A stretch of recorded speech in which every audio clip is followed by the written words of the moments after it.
ঘরের মাঠে আয়ারল্যান্ডের বিপক্ষে ২ টেস্টে দাপট দেখিয়ে জিতেছে বাংলাদেশ।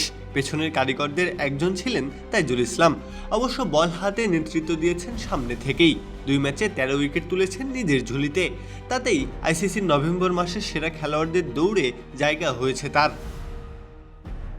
ঘরের মাঠের বিশ্বস্ত সেনা তাইজুল ইসলাম বল হাতে ক্যারিয়ার জুড়েই ধারাবাহিকতার ছাপ রেখে গেছেন।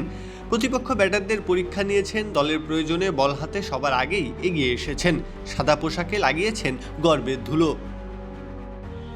গত মাসে আইরিশদের বিপক্ষেও দেখিয়েছেন নিজের ঝলক। প্রথম টেস্টে ২ ইনিংস মিলিয়ে শিকার করেছিলেন ৫ উইকেট। দ্বিতীয় টেস্টেও সমান ধারাবাহিক, তবে এবার সংখ্যাটা আরেকটু বেশি। ২ ইনিংস মিলে শিকার ৮খানা ব্যাটারকে। শুধু তাই নয়, টেস্টে উইকেট তোলার দিক দিয়ে ছাড়িয়ে গেছেন স্বয়ং সাকিব আল হাসানকেও। চোখ এড়ায়নি আইসিসির, তাই তো মাস সেরা খেলোয়াড় নির্বাচনের মনোনয়ন পেয়েছেন তাইজুল। তার প্রতিদ্বন্দ্বী অবশ্য আরও ২ জন, দক্ষিণ আফ্রিকার সাইমন হার্মার আর পাকিস্তানের মোহাম্মদ নওয়াজ।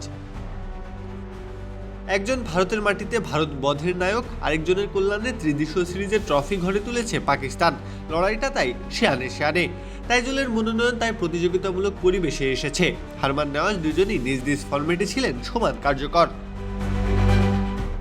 বাংলাদেশ দলে দীর্ঘদিন ধরেই নির্ভরযোগ্য স্পিনার হিসেবে খেলছেন তাইজুল। বিশেষ করে ঘরের মাঠে বাংলাদেশ যে স্পিন আক্রমণকে প্রধান শক্তি হিসেবে ব্যবহার করে, সেখানে সবসময় গুরুত্বপূর্ণ ভূমিকা রাখেন তিনি।